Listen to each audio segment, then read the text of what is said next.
এখন আল্লাহ কি কয় শুনে নাও। আজকে যারা চন্দ্র পূজা করো, যারা মূর্তি পূজা করো, এ যুবক শোনো, দিলের কান্ডা লাগা শোনো, যারা অধিক আল্লাহর প্রশংসা করে, যারা নিজেরা ভগবান বানাইয়া দুনিয়ার মধ্যে আল্লাহ বানাইয়া যারা পূজা করে, পৃথিবীর মধ্যে রব্বে কারিম ব্যতীত যারা মাথা লুটায়া দেয় অন্যদিকে, আমার আল্লাহ ডাক দে বলে হাবিবদের জানায়া দাও আল্লাহু আল্লাহু আহাদ আল্লাহুস সামাদ লাম ইয়ালিদ ওয়া লাম ইউলাদ ওয়া লাম ইয়াকুল লাহু কুফুয়ান আহাদ।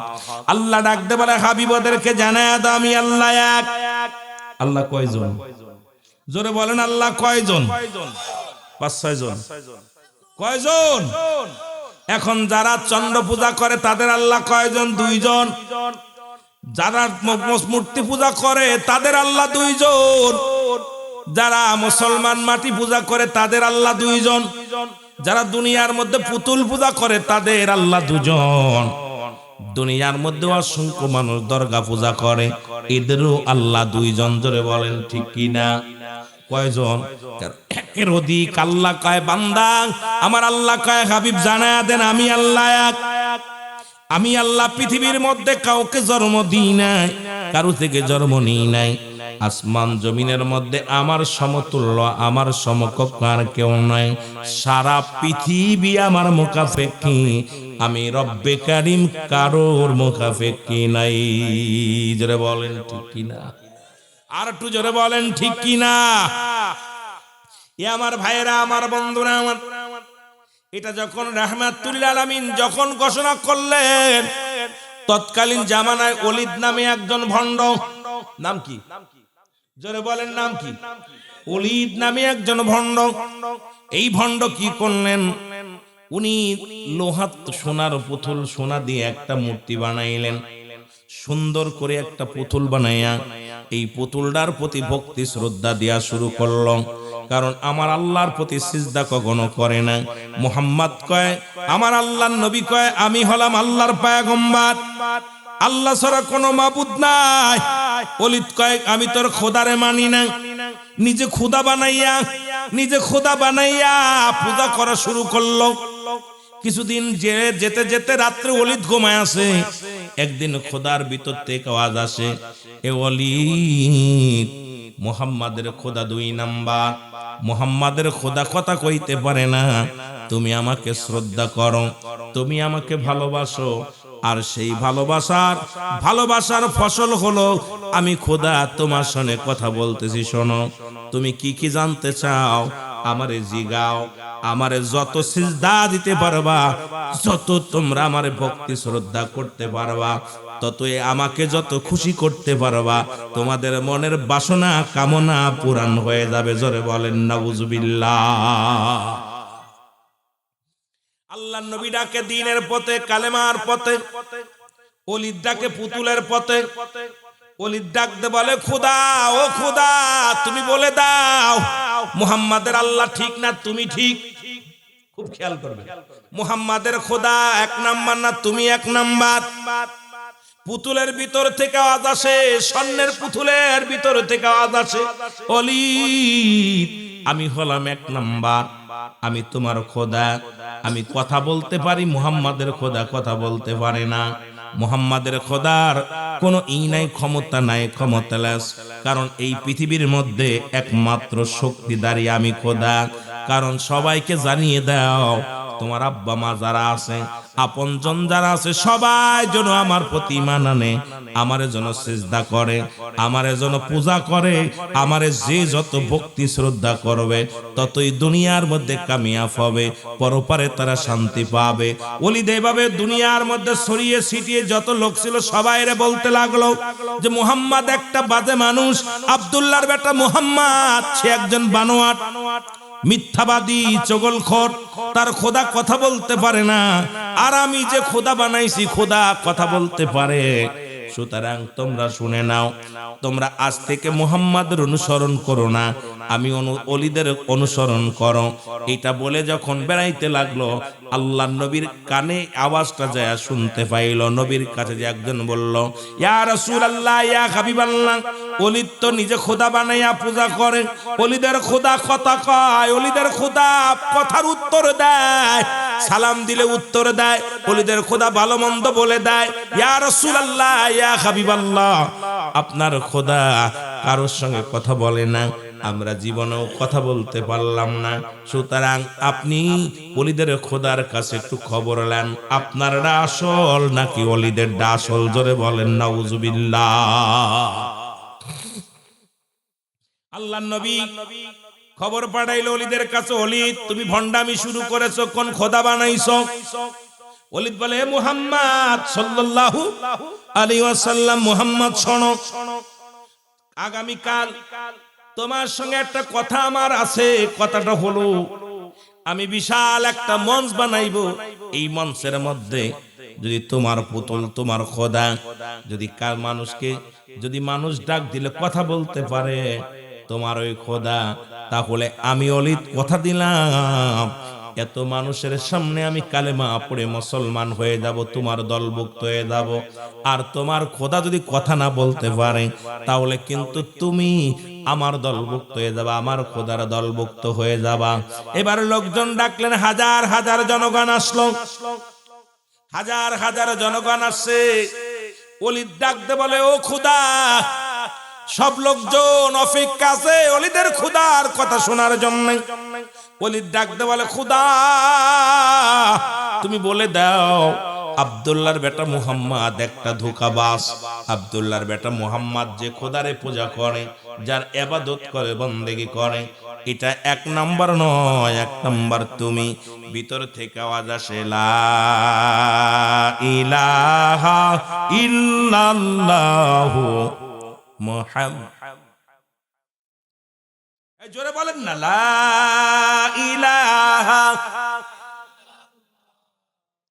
মুহাম্মাদুর রাসূলুল্লাহ সাল্লাল্লাহু আলাইহি ওয়াসাল্লাম। ডাক দে বলে, উপস্থিত জনগণ তোমরা শোনো, ওলিদ একটা বাটপার, ওলিদের খোদা নকল। আমি বলতেছি মুহাম্মাদের খোদা আসল। মুহাম্মদ আল্লাহর পয়গম্বর, আল্লাহকে পার একমাত্র ঠিকানা মুহাম্মাদুর রাসূলুল্লাহ সাল্লাল্লাহু আলাইহি ওয়াসাল্লাম। মুহাম্মদ হলো আল্লাহকে পার একমাত্র ঠিকানা। সুতরাং তোমরা যে যেখানে আছো সবাই শুনে নাও, ওলিদ একটা প্রতারক, ওলিদের খোদা প্রতারক, ওলিদের খোদা দুই নাম্বার, মুহাম্মাদের খোদা এক নাম্বার। আব্দুল্লাহর বেটা মুহাম্মদ যে খোদার উপাসনা করে, যে খোদার গোলামি করে, তোমরা সবাই সেই খোদার গোলামি করো। জোরে বলেন মারহাবা। ওলিদ হাতের মধ্যে পুতুলটা নিয়ে রাগ করিয়া সোনার দলাটা হাতের মধ্যে নিয়ে ডাক দে, কয়, খোদা এত ভরা মজলিসে আমাকে অপমানিত করলি, আমাকে লাঞ্ছিত করলি, আমাকে তুই অপমানিত করলি। কথা বলি আর মুসলমান শুনে নাও, খোদাকে একটা আসার মেরে ভেঙে ফেললেন। এবার যখন একটা আসার দিছে, ওই স্বর্ণের পুতুলটা ভেঙে টুকরা টুকরা হয়ে গেছে। ওলিদ রাগ করিয়া বাড়ি চলে গেলেন। উপস্থিত যত জনগণ ছিলেন সবাই কালেমা পড়ে নিলেন, লা ইলাহা ইল্লাল্লাহু। আপনারা আমার কথা বুঝতেছেন? আওয়াজ দিচ্ছেন না কেন? আমি তো আপনাদেরকে ইমানের একটা আলোচনা করি, ইমানই আলোচনা। অসংখ্য মানুষ খানে দাজ্জাল আইবো, দাজ্জালাইয়া নিজে খোদা দাবি করবো। আমরা তো সব মনে হয় তারা ভগবান বানায় ফেলা দিব না। সামান্য একজন কবিরাজ যদি আসে, ফু দেয়, ফু দিলে তার প্রতি যে শ্রদ্ধা ভক্তি বেড়ে যাচ্ছে। কথা বুঝেনি? ল্যাংটা পাগল। আর দুনিয়ার মধ্যে যে ভণ্ডামি শুরু হয়েছে, বর্তমান যে ভণ্ডামি শুরু হয়েছে, এখন তো ঘরে ঘরে পীর সাহেব, এখন ঘরে ঘরে পীর। বড় দুঃখ লাগে যে আজকে সমাজের মধ্যে কত যে নামাজ পড়ে না এক ওয়াক্ত, সেও শরিয়াতে পীর। নাউজুবিল্লাহ বলেন না। ও নামাজে শরিয়াতের রকম মানে না। যে ব্যক্তি পানির উপর দিয়ে ভেসে যায়, শাহজালাল ইয়ামানি পানির পদ্মে ভেসে গেছে, এখন ওই রকম যদি আবার কেউ ভণ্ডামি করে, ভণ্ডদেরও কিছু কেরামত আছে। শাহজালালের সঙ্গে তুলনা করলে হবে না, কারণ হক্কানি ওলি আল্লাহগণ তাদের পাওয়ার দিছে কে? আরো জোরে বলেন কে? আর বন্ডদের পাওয়ার দিছে কে? মাস্টার ইবলিস। কথা বুঝেননি? এমন কিছু পাগল থাকবে যারা আপনাদের ঈমান নষ্ট করার জন্য দেখবে পানির মধ্যে ভেসে যাবে, নামাজ পড়ে না, ওটা ভণ্ড। কিন্তু শাহজালাল আজান দিছে, গরু গোবিন্দ দালান ভেঙে গেছে। জোরে বলেন ঠিক কিনা? গরু গোবিন্দর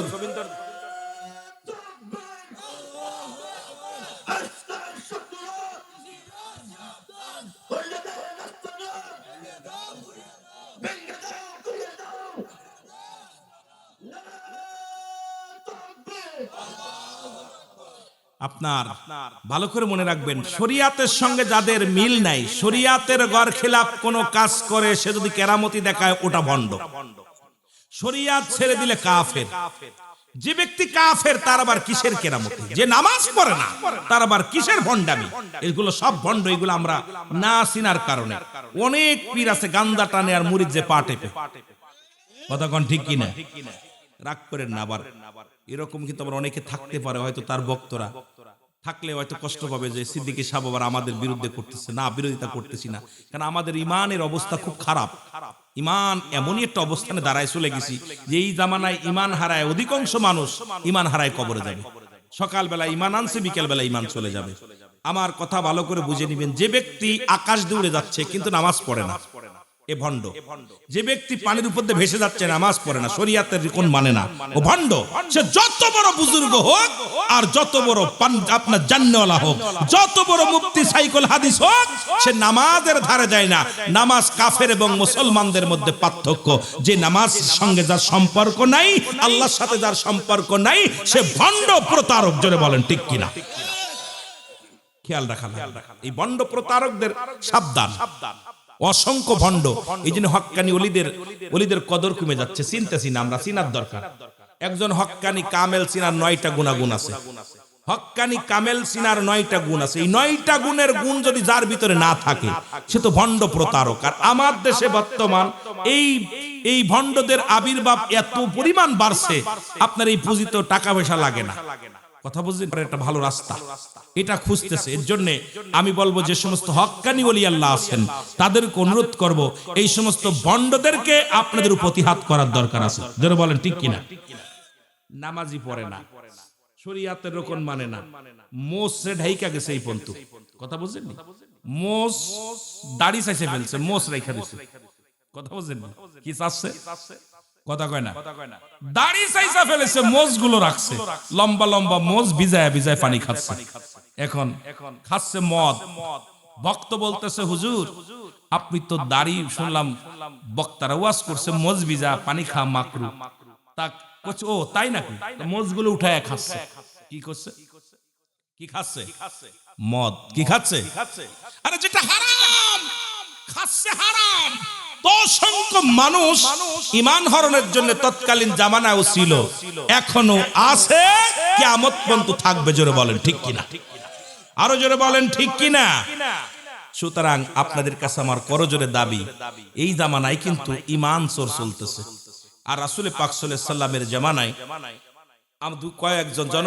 কয়েক সাহাবী নবীজিকে বলতে, ইয়া রাসূলুল্লাহ, ইয়া হাবিবাল্লাহ, আমরা একটা জিনিস দেখে খুব আশ্চর্য হয়ে গেছি। নবীজি বলেন, কি দেখছো? বলে, হুজুর আসতেছিলাম, দেখি পাখির গায়ে লেখা আছে কালেমা লা ইলাহা ইল্লাল্লাহু মুহাম্মাদুর রাসূলুল্লাহ সাল্লাল্লাহু আলাইহি ওয়াসাল্লাম। নবীজি বলার পর কোনো কথা বলে না। বলে, ইয়া রাসূলুল্লাহ, ইয়া রাসূলুল্লাহ, ইয়া রাসূলুল্লাহ। নবীজি বলে, বাকি অংশটা বলো, বাকি কথাটা বলো। বলছি, ইয়া রাসূলুল্লাহ, বাকিটা হলো দেখলাম পাখি ময়লা ঠুকায় ঠুকায় খাচ্ছে। বর্তমান জামানায় এক শ্রেণী আলেম বাইর হয়েছে, আমরা, আপনারা না, আমরা বাইর হয়েছি, যারা আপনার গোলালুর মতো মিশে যাচ্ছি। তারা শরিয়াত, তরিকত, টাকার কাছে আমরা গোলাম, টাকার গোলাম। যখনই টাকা পাই তখনই সেদিকে মোচড় দিই। অর্থের কাছে আমরা ঈমান বিক্রি করে দিছি। জোরে বলেন ঠিক কিনা? উপরে লিবাস আছে, দাড়ি টুপি সব ঠিক আছে, ভিতরে বন্ডদেরকে সাপোর্ট দিতেছি। জোরে বলেন ঠিক কিনা? প্রতারকদের, বেনামাজি, গুমরাহীদের পক্ষে কথা বলতেছি। এগুলো সব কষ্টদায়ক কথা, খুব দুঃখজনক। এগুলোকে প্রতিহাত করতে হবে সমাজের জন্য। এই জন্য সাহেব কেবলা বারবার বলে গেছে, বাবা বাঁচাও ঈমান, বাঁচাও দেশ, সাহেব কেবলার নির্দেশ। জোরে বলেন ঠিক কিনা? এটা সেই দেশ, সাহেব কেবলার দেশ। আল্লাহ আমাকে ওনার সঙ্গে অনেকগুলো প্রোগ্রাম করার সুযোগ দিয়েছিল। আল্লাহ আমাকে অনেকবার উনি আমার ডান পাশে চেয়ারে বসে থাকছে, আমি আলোচনা করছি, ওনার কথাগুলো আমার বারবার মনে পড়ে। ওনার ওই পান খেত ঠোঁট দুটা লাল থাকতো, আমার বারবার মনে পড়ে ওনার মুখের দিক তাকাইলে যে আমার বাবারা এই পিক্সি লাগাছিল এরকল দে, আমার বারবার ওনার মুখের দিক স্মৃতিগুলো ভাসে। আমার জীবনে 2006 সালে যখন আলোচনা করতে আসি জাপলংয়ে, আমি রুহুল আমিন সিদ্দিকী যখন আসি ওখানে হুজুরের প্রধান অতিথি, আমি আলোচনা করেছি 1.5 ঘন্টা, তারপর উনি মোনাজাত দিচ্ছে, বসে থাকছে বাদান লাঠি একখান বট দিয়া, বাদান তুমি ওয়াজ করো, আমি শুনি। অত্যন্ত মায়া করতেন, অত্যন্ত ভালোবাসতেন। সুতরাং সাহেব কেবলার কাছে আল্লাহ দিয়েছেন এলহাম। নবীদের কাছে আসে ওহী, ওলিদের কাছে আসে এলহাম। এলহাম ছাড়া ওলিরা কথা বলে না। উনি বইলা গেছেন আজ থেকে কত বছর আগে, বলে গেছেন বাঁচাও ইমান বাঁচাও দেশ। সাহেব কেবলার কার নির্দেশ ছিল? এই জোরে বলেন কার? রাগ করেন কেন, কথা বলেন না কেন? নির্দেশ ছিল। তার প্রমাণ পাইলাম এখন, এই কিছুদিন আগেই পাইলাম তিরমিজি শরীফের হাদিস 3952 নাম্বার। কত? 3952 নম্বর হাদিস। নবীজি বলে গেছেন 1500 বছর আগে, সেই 1500 বছর আগে নবীজি বলে গেছেন যে আমার উম্মতের ভিতরে একদল তারা নিজেরা মূর্তি পূজা করবে, অন্যকে উৎসাহিত করবে। আমরা এইবার দেখলাম দু চোখ বেঁধে একদম শরিয়াতের চোখ দিয়ে দেখলাম কিছু দাড়িওয়ালা, কিছু টুপিওয়ালা, কিছু পাঞ্জাবিওয়ালা তাদেরকে ভক্তি শ্রদ্ধা দিতেছে মন্দির সামনে যায়। জোরে বলেন ঠিক কিনা? কথা কি মিসানা হাসা কইছে? কথা কন না। নবীজি বলে গেছে 1500 বছর আগে, আর সাহেব কেবলা বলে গেছে কয়েক বছর আগে, বাঁচাও ইমান বাঁচাও দেশ। আমি দুইটা কথারে খুব খেয়াল করতেছি, আমি সিলেটের জমিনে আসা পর এই জিনিসটা খেয়াল করতেছি। নবীজি বলছে 1500 বছর আগে, তিরমিজি শরীফের হাদিস 3952 নম্বর হাদিস। নবীজি বলে গেছে যে আমি দেখতেছি অচিরেই আমার উম্মতের মধ্যে একদল আগমন করবে, তারা নিজেরা মূর্তি পূজা করবে, অন্যকে উৎসাহিত করবে। আর সাহেব কেবলা বলে গেলেন বাঁচাও ইমান বাঁচাও দেশ। দেশও রসাতলে ইমানও রসাতলে। আমাদের কি বাঁচানোর দরকার আছে কিনা? আরো জোরে বলেন আছে কিনা? কোন মৌলবীর ফতোয়া দেখার সময় নেই আমার, কোন মৌলবী কি দেখলো এটা আমার দেখার বিষয় না। আমার দলিল হলো কোরআন হাদিস ইজমা কিয়াস। জোরে বলেন ঠিক কিনা? এই কোন মৌলবী কি ফতোয়া দিল আর কোন মৌলবী রুহুল আমিন কোন শর্ত নয়। আমার মাকসুদ হলো আমার আল্লাহ, কোন পীর কোন মাকসুদ নয়। মাকসুদ কে? আল্লাহ। কোন মৌলবী কোন মাকসুদ নয়, মাকসুদ হলো স্বয়ং আল্লাহ। জোরে বলেন ঠিক কিনা? এটা যদি খেয়াল থাকে মনে থাকবে। হ্যাঁ, মাকসুদ কে? আল্লাহ। এখন ওই পীরকে মাকসুদ বানায় নামাজও পড়ে না, মৌলবীর মাকসুদ বানায় নামাজও পড়ে না, শরীয়তের রকম মানে না। এদের কাছে যাওয়া যাবে না। শরীয়ত বাদা ভাই আইবার এই সরে এই ওই বাদাওয়ালা ব্যবসা মেলা আছে, আমার ভাইদের ক্ষতি করবি না। এই মানুষগুলো এত কষ্ট করে গম কামাই করে কুয়াশার মধ্যে বসে আছে, পাগলগুলোর কিছু নিতে দিবি। কারণ আমি আসছে, আমাকে নিয়ে আসছে 700 কিলো দূর থেকে কিছু নেওয়ার জন্য, দেওয়ার জন্য। আমি যদি কিছু দিয়ে না যেতে পারি, আমি খোদা তাআলার কাছে কি জবাব দিব? বাদাম বিক্রি করবি তফাৎ, রিজিকের মালিক কে? যারা বলেন না কে? আমি যাইতেছি, তোর ওয়াজ দেবো, দাঁড়া একটু ধৈর্য ধর। আমার ভাইরা, আমার বন্ধুরা, রাসূল পাক সাল্লাল্লাহু আলাইহি সাল্লাম বলেন তোমরা শোনো, লা ইলাহা নাই কোন ইলাহ ইল্লাল্লাহু আকাল্লা ছাড়া মুহাম্মাদুর রাসূলুল্লাহ সাল্লাল্লাহু আলাইহি ওয়াসাল্লাম একমাত্র আল্লাহর প্রেরিত বান্দা, প্রেরিত রাসূল হলাম আমি নবী মুহাম্মদুর রাসূলুল্লাহ। আর নবী আসছেন বলছেন আমি আসছি দুনিয়ার মধ্যে হায়াতি খায়রুল লাকুম, আমার হায়াতের জিন্দেগিটা আমার উম্মতের জন্য কল্যাণ স্বরূপ, ওফাতি খায়রুল লাকুম, আমার নবী আমার ওফাতটাও আমার ইন্তেকালটাও মামায়াতি খায়রুল লাকুম, নবী উম্মতিরা রে এই দুনিয়া থেকে বিদায় হয়ে গেলাম, এটাও আমার উম্মতের জন্য কল্যাণ স্বরূপ।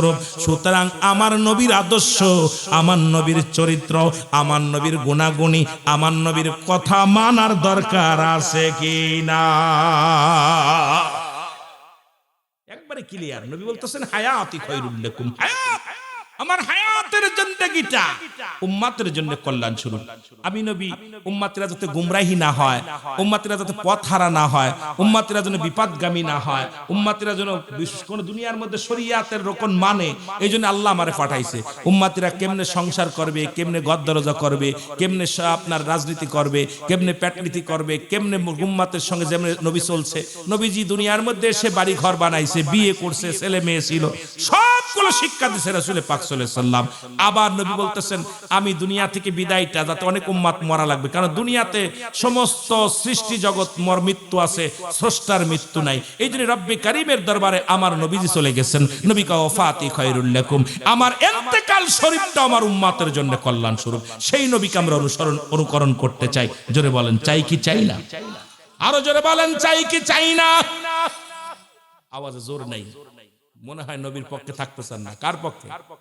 সেই রাসূলুল্লাহর কাছে যেগুলো প্রিয় ছিল, রাসূলের কাছে এক নাম্বার শরীয়ত, তরিকত, হাকিকত, মারিফাত, আগুন পানি মাটি বাতাস, ইসলামী মানে হাসান, কালেমা, নামাজ, রোজা, হজ, যাকাত, শরীয়ত, তরিকত, হাকিকত।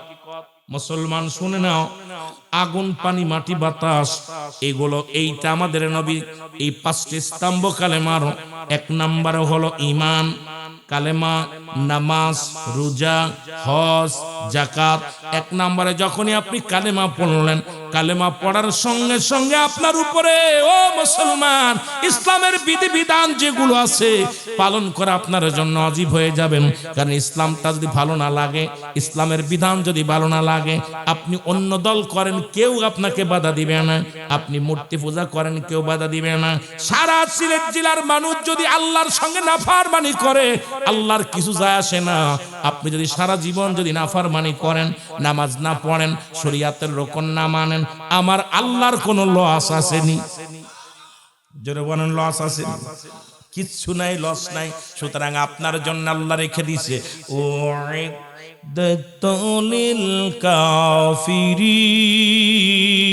কাফিরিন, আমি আল্লাহ কাফের বেঈমান মুনাফিকদের জন্য প্রস্তুতি করে রাখলাম 7টা জাহান্নাম।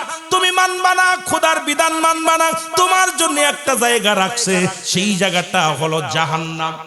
কয়টা কথা বলেন? কয়টা? 7টা। কয়টা? কেডা কেডা যাবেন? দেখি কে কে যেতে চায়। আহা, আজকে কে কে যেতে চান? কেউ যাচ্ছে না, সব ভালো মানুষ। আমার ভাইরা, আমার বন্ধুরা, আমার যে কথা বলতেছিলাম, নবীজি রওনা হয়ে গেলেন। প্রতিমধ্যে সালাম দেয়, বিশাল এক জিনের সর্দার সালাম দেয়, আসসালামু আলাইকুম ইয়া রাসূলুল্লাহ, আসসালামু আলাইকুম ইয়া হাবিবাল্লাহ, আসসালামু আলাইকুম ইয়া রাসূলুল্লাহ। নবী কয় আলাইকুম আসসালাম। কয় হুজুর আমি জিনেদের সর্দার। বলে কি বলতে চাও? বলে হুজুর শুনে নেন, ওই অলিদের পুতুলের ভিতর থেকে কালেমা পড়েছে। হুজুর বলে জি হুজুর, জি। বলে হুজুর ওই অলিদের পুতুল, ওই স্বর্ণের পুতুলের ভিতরে একটা দুষ্ট জিন ভর করেছিল। দুষ্ট জিন ভর করে নিজের খোদা বলে দাবি করেছে, হাজার হাজার মানুষের ঈমান নষ্ট করেছে। ইয়া রাসূলুল্লাহ, ইয়া হাবিবাল্লাহ, আমি যখন ওই পথে আসতেছিলাম, দেখি অলিদ কথা বলে, আর অলিদের পুতুলে খোদা বানায়া, খোদা হইয়া কথা বলে। এটা আমি সহ্য করতে পারি নাই। আমি ওই পুতুলের ভিতরে প্রবেশ করে অলিদের পুতুলকে আমি শেষ করে দিছি, ওই দুষ্ট জিনটাকে হত্যা করেছি। এই নেন তরবারি, দেখেন এই তরবারি দিয়ে আমি হত্যা করেছি। আল্লাহু আকবার বলেন। এই তরবারি দিয়ে আমি হত্যা করেছি। ইয়া রাসূলুল্লাহ, ইয়া হাবিবাল্লাহ। সুতরাং ইয়া নবী গো, আমি আপনাকে ওই যে কালেমা যখন ওলিদ বলেছিল খোদা তুমি কথা বলো, তখন ওই পুতুল কথা বলে নাই, ওই কথাটাই আমি মুসলিম জিন বলেছিলাম। আমার নবী বলে কেন বললেন? বলে হুজুর মানব জাতি বানানোর আগে আমাদের আল্লাহ বানাইছে। আরে আদম নবীর সঙ্গে সাক্ষাৎ, আদম নবী বলেছে রাহমাতাল লিল আলামিন, আলামিন। ঈসা নবীর সাথে সাক্ষাৎ, ঈসা নবী বলছে রাহমাতাল লিল আলামিন। মুসা নবীর সঙ্গে সাক্ষাৎ, মুসা নবী বলছে রাহমাতাল লিল আলামিন। ইব্রাহিম নবী বলছে রাহমাতাল লিল আলামিন। সুতরাং আপনি নবীদের নবী, আপনি নবী কুল শিরোমণি। সুতরাং নবী গো, আপনি আমাদের নবী, কুল কায়নাতের নবী, রাহমাতাল লিল আলামিন। আর আপনার যিনি খোদা, আমারও তিনি খোদা, ওলিদের খোদা একটা ভণ্ড প্রতারক। এই জন্য তাকে দুনিয়া থেকে বিদায় করে দিছি। জোরে জোরে চিল্লা বলা যাবে না মারহাবা। চিন্তা করছেন? জিনের সর্দার বলতেছে হুজুর, আমি তো আদমের সঙ্গে সাক্ষাৎ হয়েছে, আমার বয়স অনেক। আদমকেও বলতে শুনেছি আপনার নাম, ইব্রাহিমকে বলতে শুনেছি আপনার নাম, মুসা নবীকে বলতে শুনেছি আপনার নাম, ঈসা নবীকে বলতে শুনেছি আপনার নাম। আপনি যে নবীকুল শিরোমণি, আপনি যে নবীদের নবী, আল্লাহর প্রিয় পয়গম্বর, এর মধ্যে কোনো সন্দেহ নাই। এই জন্য আপনাকে যখন সন্দেহ করেছিল, আল্লাহকে নিয়ে যখন কটাক্ষ করেছিল, আমি মানতে পারি নাই। এই জন্য দুষ্ট জিনটাকে আমি চির বিদায় করে দিছি। জোরে বলেন না সুবহানাল্লাহ। আর একটু জোরে, আর একটু জোরে। সুতরাং সেই নবীর উম্মত হয়ে আমরা খুশি না বেজার? আর একটু জোরে বলেন, খুশি না বেজার? এই ওলিদের মন খারাপ, ওলিদ বেচারা খুব মনটা খারাপ হয়ে গেছে।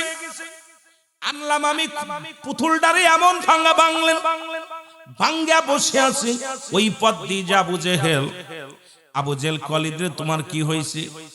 কি আর হবে, তোমার বাতিজা মুহাম্মদ আমাকে আজকে একদম ইজ্জত পাঞ্চার করে দিছে হাজার জনতার সামনে। আমার খোদাটার জবান দিয়ে জাদু করায়া কালেমা পড়ায়া নিছে। আমি এত কষ্টে লোকজন গুছাইলাম, সবাই কালেমা পড়ে মুসলমান হয়ে গেছে। এই কষ্ট ভিতরে নিয়ে আমি বসে আছি, এই কষ্ট ভিতরে যন্ত্রণা দিতেছে। আমি এত কষ্ট পাইছি যা জীবনে কোনোদিন পাই নাই। তবে মুহাম্মাদের প্রতিশোধ না নিয়ে আমি দানা পানি খাবো না। প্রতিজ্ঞা করেছি মুহাম্মাদের একটা প্রতিহাত করতে হবে। তাকে যে কোনো কৌশলে, যে কোনো ভাবে হোক, তাকে মক্কা মদিনা সারা করা লাগবে। এই জমিনের মাটি থেকে তাকে চিরস্থায়ী বিদায় নিতে হবে। প্রতিজ্ঞা করলেন। এদিকে মুসলমান মাস্টার ইবলিসও আসলেন। ইবলিস এসে কয়, ও ওলীদ আর ও আবু জেহেল দুজন কি গল্প করো? কয় আমার বাতিজা মুহাম্মদ এমন ভাবে শুরু করেছে কালেমার দাওয়াত দিয়া, এমন ভাবে দাওয়াত দেয়া শুরু করেছে যে দাওয়াত শুনিয়া দলে দলে এলাকার মানুষগুলো কালেমা পড়ে মুসলমান হয়ে যায়। এর একটা বিহিত করো, কিভাবে পারবা তারে ঠেকাও, যেমনে পারো তারে ঠেকাও, কারণ এই মানুষটার কারণে আমাদের ঘুম হারাম হয়ে গেছে। মাস্টার ইবলিস ডাক দে কয়, হুজুর এটা কোনো ব্যাপার না, আপনি একটা কাজ করেন, পাশের রাষ্ট্র মিশরে চলে যান। ওই মিশরের প্রধানমন্ত্রী, ওকে দাওয়াত দিবেন, ওনার নাম হলো হাবিব বিন মালেক। ওকে একটা দাওয়াত দিবেন, খুব খেয়াল করবেন বাবারা আমার। ওই হাবিব বিন মালেককে দাওয়াত দিবেন, উনি থাকবে প্রধান অতিথি আর আপনি থাকবেন বিশেষ অতিথি। দুইটা চেয়ার বানাবেন, দুইটা সুন্দর চেয়ার বানাবেন। একটা চেয়ার হবে স্বর্ণের, আর একটা চেয়ার হবে রূপোর। এই দুইটা চেয়ার বানাইয়া মুহাম্মদকেও দাওয়াত দিবেন, মুহাম্মদকেও প্রধান অতিথি হিসেবে দাওয়াত দিবেন, কিন্তু ওকে মাটির মধ্যে বসাইবেন। যখন জনগণের সামনে নবী, যিনি নবী বলে দাবি করে, আল্লাহর পয়গম্বর বলে দাবি করে, সাধারণ পাবলিকের মধ্যে যখন জায়গা হবে, দেখবে সমস্ত মানুষ মুহাম্মাদের দল ছেড়ে আপনার দলে চলে আসবে। জোরে জোরে চিল্লায় বলেন নাউজুবিল্লাহ। শয়তানের তো শয়তানি বুদ্ধি, শয়তান কোনদিন ভালো বুদ্ধি দিতে পারে? শয়তানের বুদ্ধি কেমনে মুসলমানদের শেষ করা যায়, কেমনে ইসলামটাকে শেষ করা যায়, যে বুদ্ধি সেই কথা। দুইটা চেয়ার বানালেন, একটা হলো স্বর্ণের চেয়ার, একটা হলো আপনার রূপোর চেয়ার। দুইটা চেয়ার বানাইয়া হাবিব বিন মালিককে দাওয়াত দিছে। তৎকালীন জামানায় মিশরের বাদশা ছিলেন, নাম হলো হাবিব বিন মালিক। নাম কি? খুব খেয়াল করবেন, নাম কি? যে ওয়াজে গেছি দরকার 10 ঘন্টা ওয়াজ করা, সুন্দর একটা বিষয় আপনাকে পরিপূর্ণ কালেমার ব্যাখ্যা দিয়া। এইটারকে আল্লাহ যে এক, অদ্বিতীয় নাই তার প্রেরিত রাসূল মুহাম্মদুর রাসূলুল্লাহ সাল্লাল্লাহু আলাইহি ওয়াসাল্লাম। এইটার উপরে বিশ্লেষণ করে আলোচনা করলে আপনাদেরকে 4-5 ঘন্টা সময় দিতে হবে, তারপরে যদি আলোচনা শেষ করতে পারি। তবু খুব খেয়াল করবেন, বেশি যদিও যেটুকু সময় আমি আলোচনাগুলো করি হক কথাগুলো বলবো, খেয়াল করবেন। বাকিটা হেদায়েতের মালিক আল্লাহ, হেদায়েতের মালিক কোন পীর সাহেব নয়, হেদায়েতের মালিক কোন দয়াল নবী নিজেও না। যদি দয়াল নবী হেদায়েতের মালিক হতো তাহলে আবু জেহেলের কপালে কালেমা জুটতো। জোরে বলেন ঠিক কিনা? কথা ক্লিয়ার? বোঝেন হেদায়েতের মালিক কে? আমার দেশের মৌলবীরা হেদায়েতের মালিক হয়ে গেছে। আমার দেশের আমির সাহেব হেদায়েতের মালিক, ইমাম সাহেব হেদায়েতের মালিক, মৌলবী সাহেব হেদায়েতের মালিক, চেয়ারম্যান হেদায়েতের মালিক, আমাদের পার্লামেন্টের মেম্বার হেদায়েতের মালিক। নো, পৃথিবীর মধ্যে কাউকে হেদায়েতের দায়িত্ব আল্লাহ দেন নাই। হেদায়েতের দায়িত্ব রব্বে কারীমের হাতে। জোরে বলেন ঠিক কিনা? আর একটু জোরে বলেন ঠিক কিনা? ঈমান যেন নষ্ট না হয়, ঈমান যেন নষ্ট না হয়। পৃথিবীর মানুষ দাজ্জাল এক হাতে জান্নাত নিয়ে আসবে, এক হাতে জাহান্নাম নিয়ে আসবে। কথা বুঝেননি? কবে আমারে মানো আমি খোদা। আর এইগুলো মোর ভয়ে মানুষগুলো কালেমা পড়ে ফেলবে। সাবধান, খুব সাবধান। বর্তমান জামানা খুব কঠিন জামানা চলতেছে। জোরে বলেন ঠিক কিনা? এ আমার ভাইরা, আমার বন্ধুরা, আমার এবার যে কথা বলতেছিলাম দিলের কান্ডা লাগা শোনো। ঈমান যেন যায় না, ঈমান চলে গেলে সব চলে যাবে। ব্যক্তির জীবনের অমূল্য সম্পদের নাম হলো রূহ, আর মানব জীবনের অমূল্য সম্পদের নাম ঈমান। রূহবিহীন যেমন বডির মূল্য নাই, ঈমানবিহীন কোনো আমলের মূল্য নাই। ঈমান চলে গেলে সব শেষ। আহা, চোরে চুরি করতে আসলে কিছু থাকে, আর আগুন ধরলে সব শেষ। জোরে বলেন ঠিক কিনা? তো ঈমান যদি চলে যায় আপনার নামাজ রোজা সব শেষ। রূহ যদি চলে যায় সুন্দর বডির কোনো মূল্য নাই, এই বডির কোনো দাম নাই। দেখতে শুনতে চেহারা অনেক বালা, হাত পা বালা, সব বালা, কিন্তু রূহটা নাই। কোনদি আমার কোনো দাম আছে? কথা কন না কেন? দাম আছে? ওই যে শুয়ে আছে ওই জায়গায় একজন দেখলাম, ওনা যদি রূহ থাকতো উনি জীবনও শুইতো না। কথা কন ঠিক কিনা? উনি থাকতো আমাদের মতো এরকম জীবিত থাকতো, এরকম বৈশা বসে থাকতো। কিন্তু সবচেয়ে মূল্যবান বস্তু হলো তার রূহটা। এটা চলে গেছে। চলে যাওয়ার কারণে এই বডির কোনো মূল্য নাই, বডিটা তাড়াতাড়ি দাফন করছে। তদ্রূপ ঈমান যদি চলে যায়, নামাজ রোজা হজ যাকাত কুরবানি সব শেষ। যেন ঈমান না যায়। চলে বলেন, জোরে বলেন ঠিক কিনা? আমার ভাইরা, আমার বন্ধুরা, আমার হাবিব বিন মালিক আসলেন, উনি স্বর্ণের চেয়ারের মধ্যে বসলেন, আর আবু জেহেল রূপোর চেয়ারে বসলেন। রহমতের নবী ধীরে ধীরে গুটি গুটি পায়ে আসলেন। এসে দেখে হাজার মানুষ, হাজার জনতা বিশাল মজলিসের মধ্যে সমাবেশে বসে গিয়েছেন। নবী আমার পিছনে যে জায়গা পাইছে জায়গার মধ্যে বসার জন্য প্রস্তুতি নিয়েছে। আমার আল্লাহ কয়, জিবরিল তাড়াতাড়ি যা, আমার হাবিব যেন এই মাটির মধ্যে না বসে রে।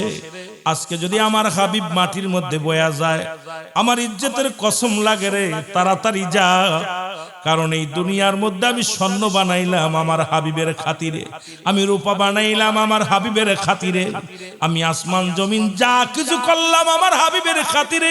আজকে আমার হাবিব মাটিতে বসবে, আমার নবী মাটির মধ্যে বসবে, আর আবু জেহেল স্বর্ণের চেয়ার রূপার চেয়ারের মধ্যে বইব, হাবিব বিন মালিক চেয়ারের মধ্যে বইব। আমি আল্লাহ মানছি না, তাড়াতাড়ি যা, তাড়াতাড়ি যা, আমার হাবিব যেন মাটির মধ্যে না বসে। জোরে জোরে চিল্লা বলা যাবে না আমার হাবা।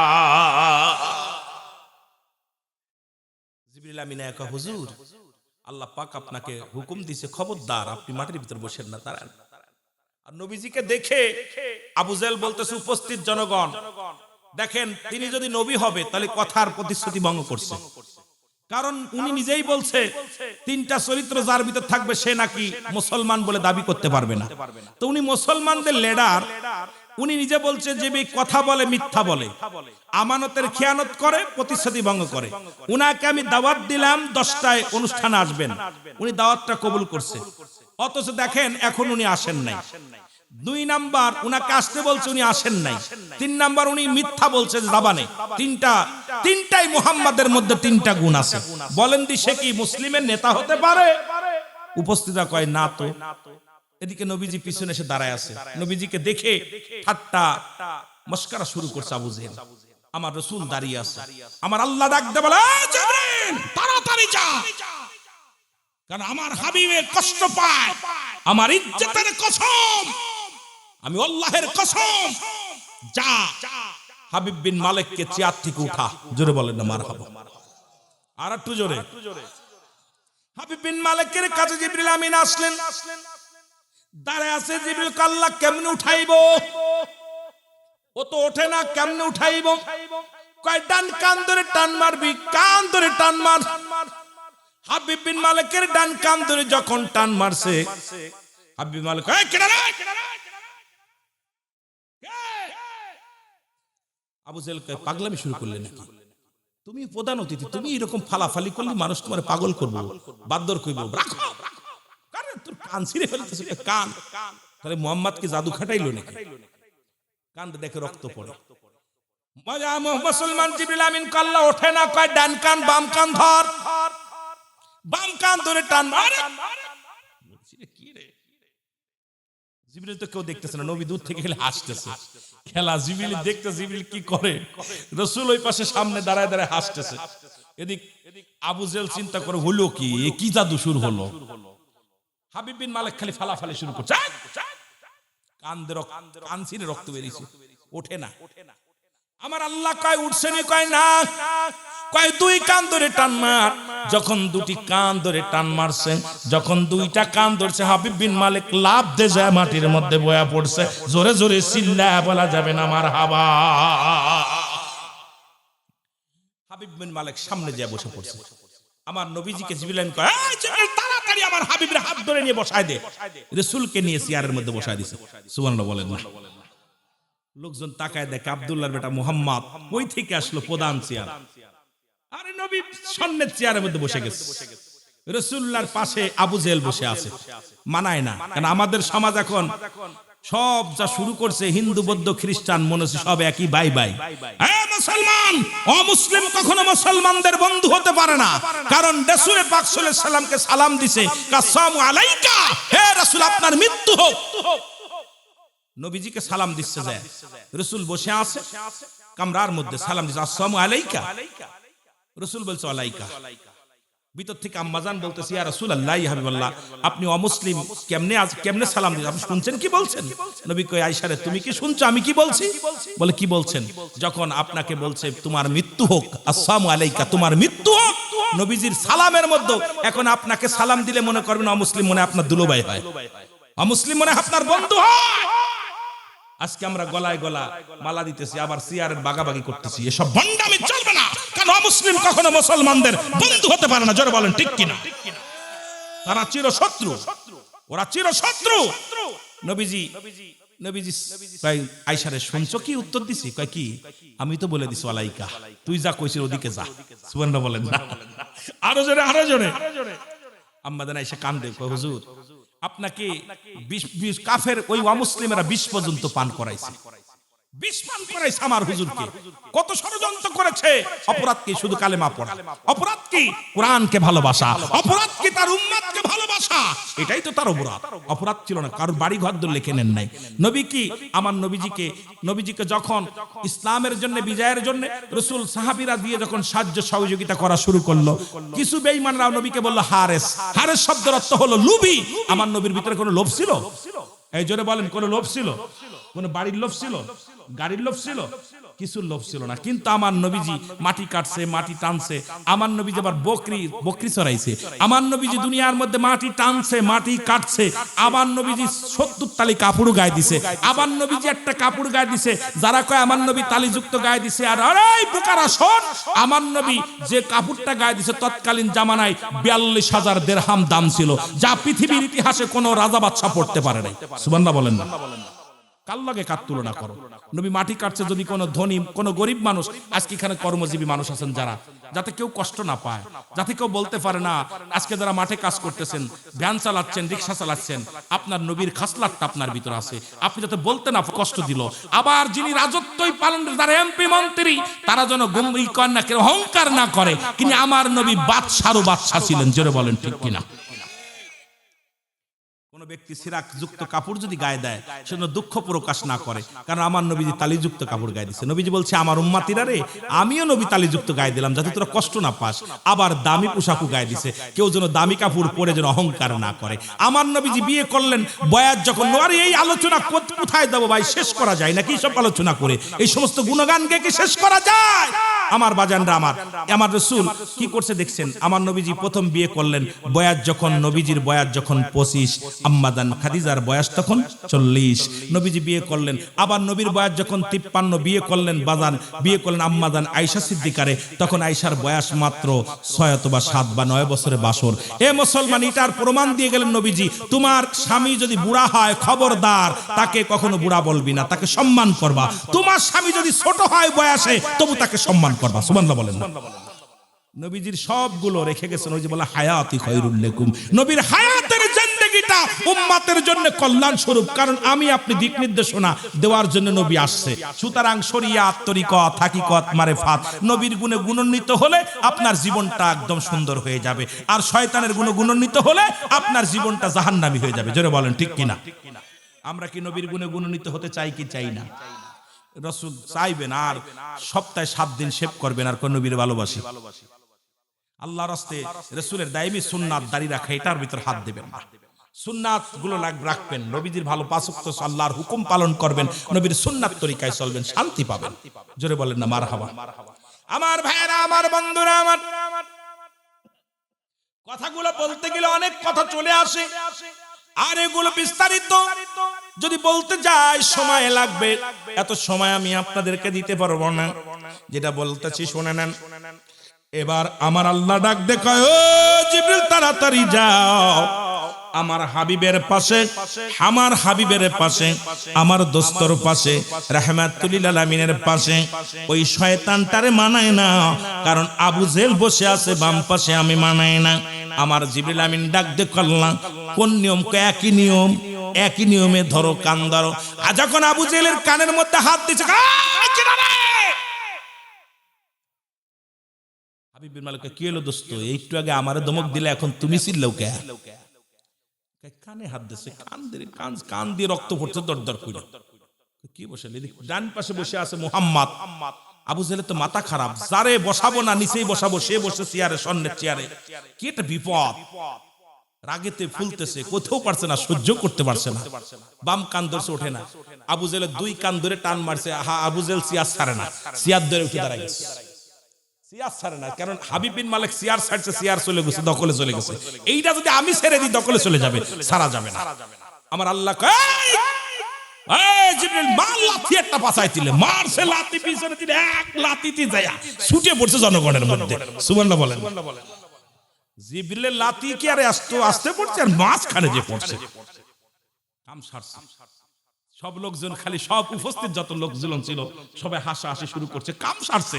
মুহাম্মদ আজকে উচিত শিক্ষা দিয়ে দিছে। কথা বুঝেন? উচিত শিক্ষা দিছে। এখন চেয়ারটা ফাঁকা। আমার আল্লাহ কয়, ও জিবরিল, দেরি করো না, তাড়াতাড়ি সূরত বদলাও, তুমি দাহিয়াতুল কলবে সূরত ধরো, কারণ রাসূলের কাছে তুমি যে সূরতটা ধরে যেতে, সাহাবীর সূরত, ওই সূরতটা ধইরা বইহা পড়ো। সুবহানাল্লাহ বলেন না? জিবরিল আমিন দাহিয়াতুল কলবে সূরত ধইরা বাম পাশে চেয়ারের মধ্যে বসে গেছে। নবীজিকে আমার আল্লাহ ঘোষণা দিলেন, জিবরিল বলে দাও তাড়াতাড়ি কানে কানে, আমার নবী যেন দেরি না করে, আমার নবী যেন উপস্থিত জনগণকে আমার দ্বীনের দাওয়াত দিয়ে দেয়, ইসলামের দাওয়াতটা দিয়ে দেয় ভালো করে। আমি আল্লাহর কথাটা, এই রিসালাত নবুয়াতের কথা ওনার গুলো, ওইগুলো যেন বর্ণনা করে। উঠা রাসূল পাক সাল্লাল্লাহু আলাইহি সাল্লাম উঠে দাঁড়ায় বলে, উপস্থিত ভাইরা, সব আবু জেহেলও সামনে মাটির মধ্যে, আর হাবিব বিন মালিক যিনি মিশরের প্রেসিডেন্ট, বাদশাহ, উনিও সামনে। আমার নবী ডাক দিয়ে বলেন, উপস্থিত যত জনগণ আছেন শোনেন, আমি আপনাদের একটা মেসেজ দেওয়ার জন্য আসছি। আমি আল্লাহর পয়গম্বর, সত্য নবী, আল্লাহর প্রেরিত রাসূল। আমি আপনাদের কাছে বলে যাই, লা ইলাহা ইল্লাল্লাহু মুহাম্মাদুর রাসূলুল্লাহ সাল্লাল্লাহু আলাইহি ওয়াসাল্লাম। আমার মেসেজটা হলো আল্লাহ ছাড়া কোনো মাবুদ নাই, আল্লাহ ছাড়া কোনো ইলাহ নাই। কে কে মানেন? সব লোকজন কয় মানি, সবই মানি। আর আমি যে তার পয়গম্বর, আমি আল্লাহর প্রেরিত রাসূল বা বান্দা, আপনারা কে কে মানেন? সবাই কয় মানি। সবাই তাহলে আমার সঙ্গে পড়ে নেন। উপস্থিত যত জনগণ ছিলেন সবাই কালেমা পড়ে মুসলমান হয়ে গেছে। লা ইলাহা ইল্লাল্লাহু মুহাম্মাদুর রাসূলুল্লাহ সাল্লাল্লাহু আলাইহি ওয়াসাল্লাম। সুতরাং ইসলামটা যে কত শান্তি, নবীকে বলছে বায়নাত, উত্তম ব্যবহার, উত্তম আখলাক, উত্তম চরিত্র, যা আমার রাসূলকে দিয়েছে আল্লাহ, পৃথিবীর মধ্যে আপনাকে সেটা দেয় নাই। সেই রাসূলের গুণাগুণ, সেই রাসূলের ভালোবাসা, যার অন্তরে যতটুক তার ঈমান বলতে ততটুক। নবীর প্রেম ভালোবাসা যার অন্তরে নাই তার ঈমান বলতে কিচ্ছু নাই, সরাসরি বেঈমান। সুতরাং সেই নবীর ভালোবাসা যারা অর্জন করেছেন, সে কেমনে নামাজ ছেড়ে দেয়? সেই নবীর ভালোবাসা যে ব্যক্তি অর্জন করেছে, সে ব্যক্তি কেমনে রোজা ছেড়ে দেয়? সেই নবীর ভালোবাসা যে অর্জন করেছে, কেমনে সে সুদ খায়, ঘুষ খায়, জিনা ব্যভিচার করে, অন্যায় করে? আমার বুঝি আসে না। এই রাসূল বললেন যে কোন তোমরা কি জান্নাতে যেতে চাও? নবী বললেন তোমরা কি জান্নাতে যেতে চাও? সাহাবীরা বলে কে বা না চায়? আপনারা হাত উঠাইছিলেন। নবীজি বললেন আজ থেকে 5 ওয়াক্ত সালাত, 5 ওয়াক্ত নামাজ সময় মতো যে ব্যক্তি আদায় করতে পারবে, আমি নবী ওয়াদা করলাম তার হাত ধরে জান্নাতে নিয়ে যাব। খুব খেয়াল, রাসূলুল্লাহ বলছেন আপনারা কি আমার সাথে জান্নাতে যেতে চান? সাহাবীরা বলছে হুজুর কে বা না চায়? নবীজি বলেন তাহলে তোমরা শোনো, যে ব্যক্তি 5 ওয়াক্ত নামাজ, সালাত, নামাজটা সময় মতো, ওক্তীয় মতো, জামাতে বা একাকার, যেভাবে হোক, হয়তো আপনি জামাত পান নাই, তবে সময় হয়ে গেছে, নামাজটা আপনি আদায় করবেন। 5 ওয়াক্ত নামাজ যে ব্যক্তি সময় মতো, ওক্তীয় মতো আদায় করতে পারবে, রাসূলে পাক তার হাত ধরে জান্নাতে নিয়ে যাবে। এখন নবীর সনে কি জান্নাতে যেতে চান আপনারা? জোরে বলেন চান কি চান না? তাহলে আজকে মাগরিবের নামাজ কে কে পড়ছেন দেখি দি। হায় হায়, এত বেল ধরে ওয়াজ করে ইউটিউব পেলাম। ফজরের নামাজ কে কি পড়ছেন? ফজরের নামাজ, হায় দুঃখ, ইমাম সাহেবরা আসেননি, এই কি অবস্থা? মাগরিব ঈশান নামাজ পড়ছেন কে কি? আমি খুশি হয়েছি সত্য আপনারা হাত উঠাছেন, এজন্য আনন্দ লাগতেছে। আপনাদের ঈমান আর যারা উঠান না এদেরকে বেশি ধন্যবাদ জানাই, যে তারা সত্য আছে প্রকাশ, মিথ্যা বলে সমস্ত পাপের মা হলো মিথ্যা। একেতে পড়ি নাই, আবার মিথ্যা কথা কই হাত উঠায়, আরো গুনাহগার। জোরে বলেন ঠিক কিনা? এজন্য আপনাদেরকে ধন্যবাদ জানাই, লজ্জা দিতে চাই না।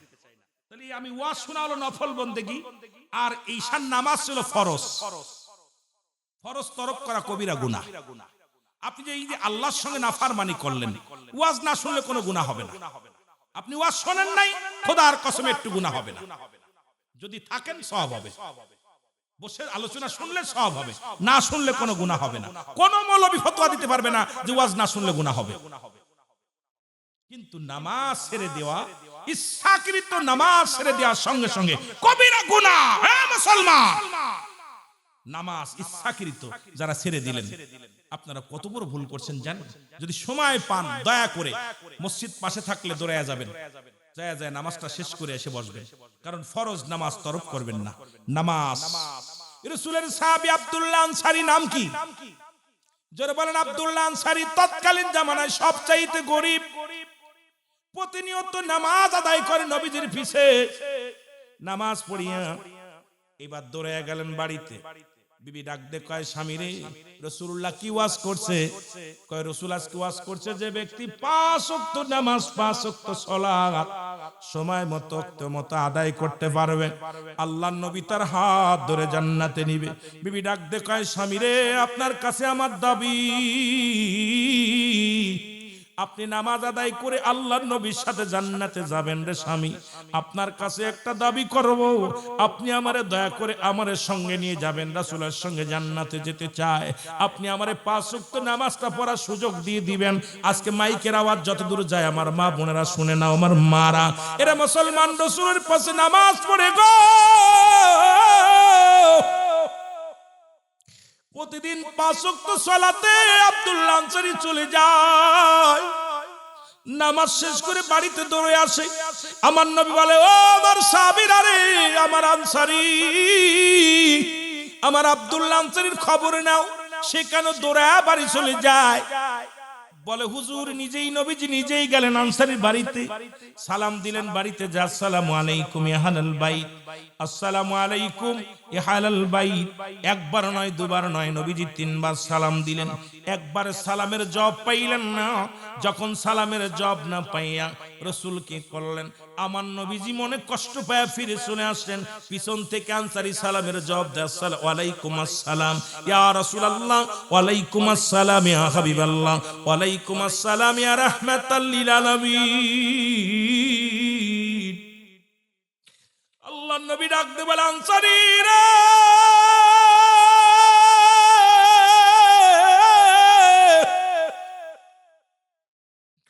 তুমি আজান শুনেছো, তুমি নামাজ, তোমাকে আমি সালাম দিয়েছিলাম, সালামের উত্তর তুমি দিলা, তার মানে আর বুঝতে বাকি নাই তুমি সালাম পেয়েছিলে, উত্তর দিয়েছো, সালাম তুমি কানে শুনেছিলে।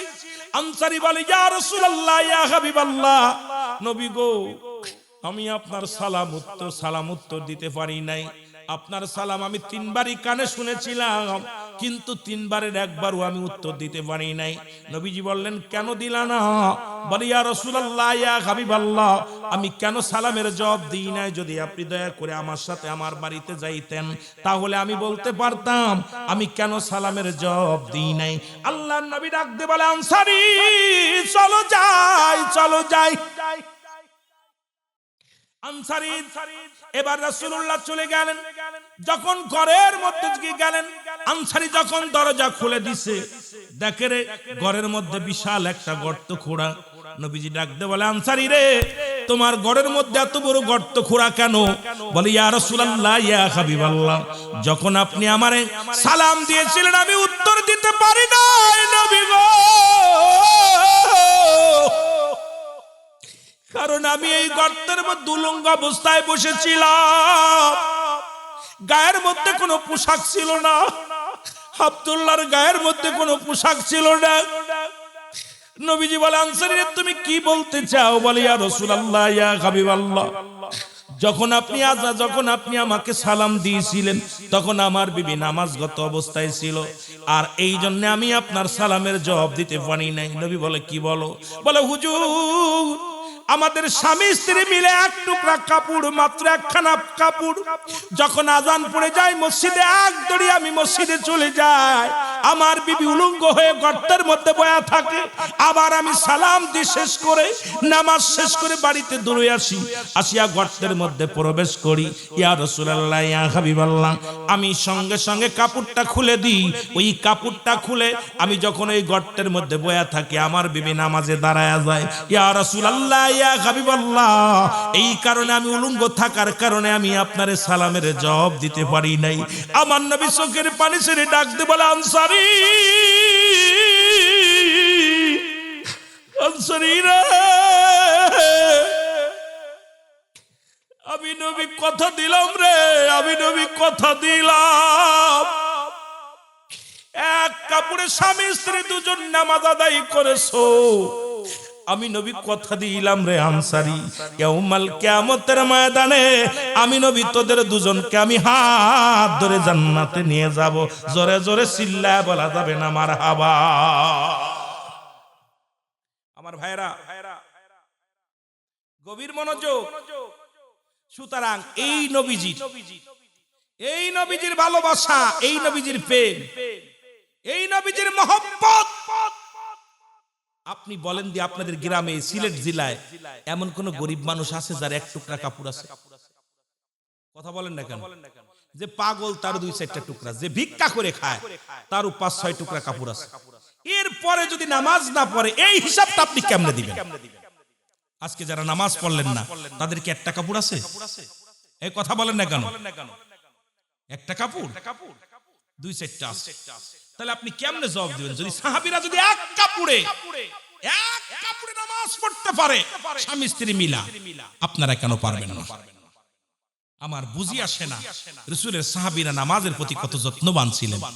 রাসূলের পাক সাল্লাল্লাহু আলাইহি সাল্লাম দেখেন নামাজের কত যত্ন হতেন। আর এখন তো নামাজে যা দাঁড়ায় নামাজ দেখুন ওই লা ইল্লা বিহি হুজুর মানে হাজির মানে আমরা সালাত মানে নামাজ লা সালাতা ইল্লা বিহি এই মুসলমান না কখনো ইল্লা ব্যতীত হুজুর মানে হাজির নামাজ কোন মানে আপা সালাত মানে